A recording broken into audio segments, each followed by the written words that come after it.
everyone, welcome back to the channel. Game week 16 is still ongoing, and what a game week it's turning out to be.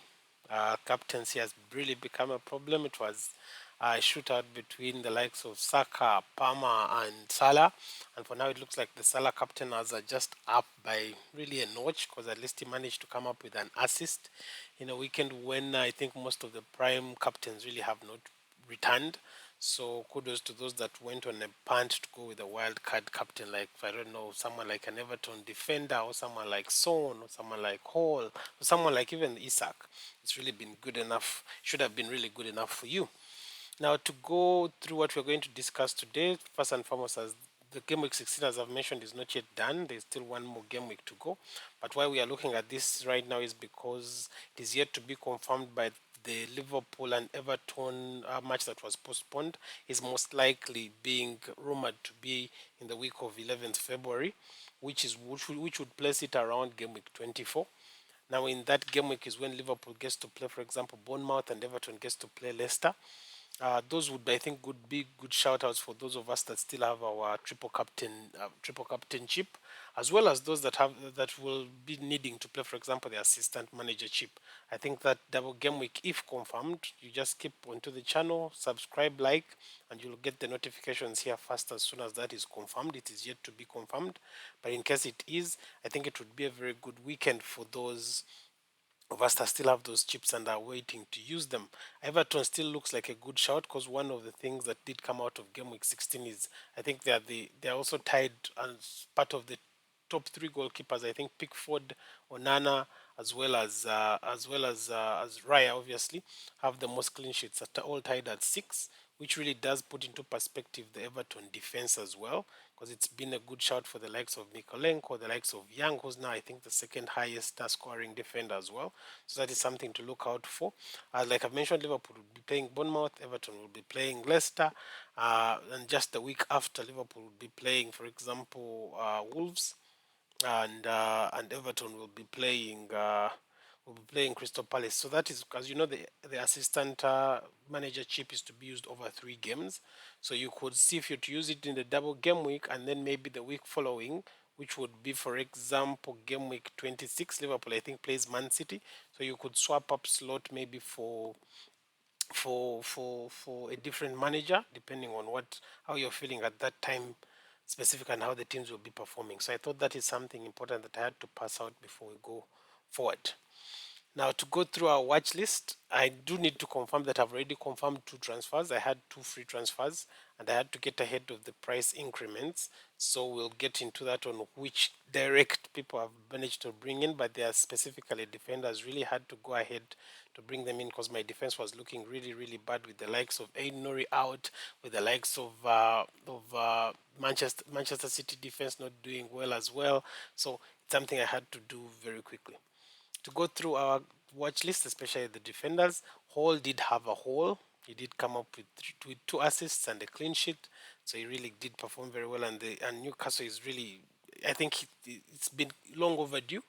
Same applies to Isak. He did come up with a goal and an assist. So for those that had both of those players, kudos to you. Trent continues to look good. He didn't play or didn't have a very good match against Fulham, but I think that was down to the fact that they got 10. They went 10 men. They went man down in very early in less than I think 20 minutes, and around the 17th minute they were already down by a man. So he was forced to play in different roles, versus trying to cover in the back, trying to play in a more attacking role in midfield. So I think he didn't have that very good of a game, but I think the Liverpool fixture is going to look good and is really a good shout for someone who for a good defender as well. Now, one other person that I've already brought in is Hosen. He does look good because we did confirm Zabani is going to be out for a while. I think about 4 months, if I'm not mistaken. So he's not nailed yet, but I think he going forward he does look very good. His attacking returns going forward look good. So I think, and he's a very budget defender. So I think he's someone I had to go in quickly because I knew he would be having a price increment very quickly. Coming to our midfield, Ahmad continues to have a standout season. I think standing now on 7 assists and I think 2 goals. And it really continues to look bright whenever he's in that Manchester United team. Fernandez is someone I have who continues to also pay. He didn't have that very good of a match, but For the last 2 game weeks, he's had 2 assists and I think a goal now. So I think he can use to return as well. And I think they're going through that purple patch of their fixtures. So the Manchester United fixtures will going to look good, and their defense also continues to look good because, like I did mention, Onana is among the highest goalkeepers with clean sheets. So someone like Darlow and Mazraoui need to be looked into, as well as Martinez. Same applies to Everton defense, like I mentioned earlier on. I think those are some of the people that I personally will also going to look forward to see that I have that cover for those. I think for those defenses that we do expect at the end of the season to be really in the shout for the Golden Gloves. Going to our attacks, Jackson also did. Maybe the other person midfield that I should mention is Enzo, who continues to defy the odds at just 5 million, and he was actually less than that. I think he's also going to be having a price increment very soon, probably before this video comes out. But he's also continues to look very well, very good. He did come up with another assist as well, and continues to defy the odds at his price, just like Ahmad as well. He's making a mockery of his price price. Going to our forwards, we continue to look at someone like Jackson, who did come through with, I think, the winner for Chelsea. He looks very sharp than we've seen him before. Seasons before, he did look like a Nunez type of player who's more wasteful, but I think he has gotten, I think his craft much better and really continues to look good.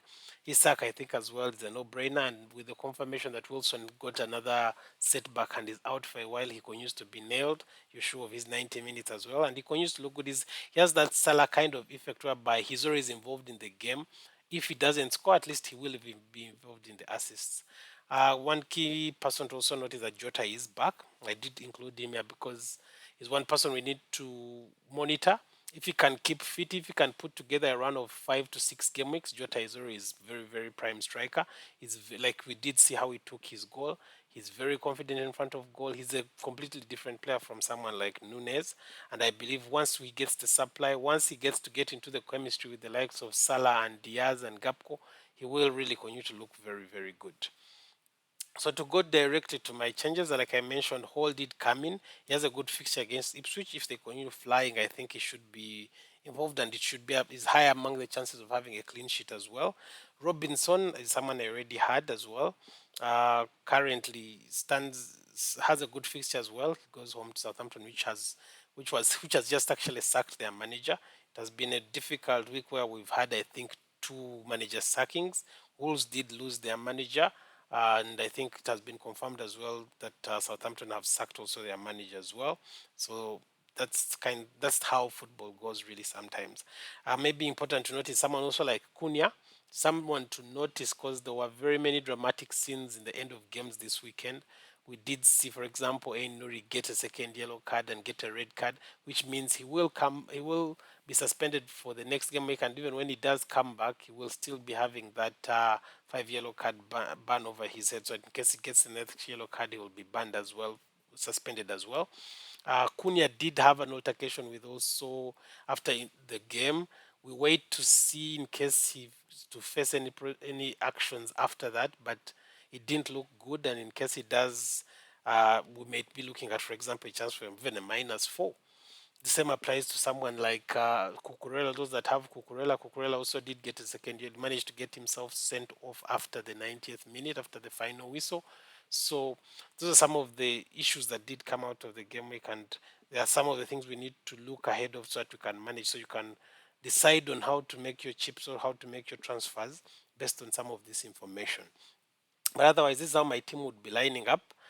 Captains would, I think, really with the defense of Spurs. Yes, I know Liverpool will be away, but I think I would be more confident with Salah than, for example, Palmer over an Everton team that we do know has a very good defense and will be at home as well. Someone like Manchester United as well plays a good fixture against Bournemouth. Lots of Semenyo, who played on Monday morning against West Ham. We wait to see how they'll perform, and then maybe we can make our decisions along the week as well.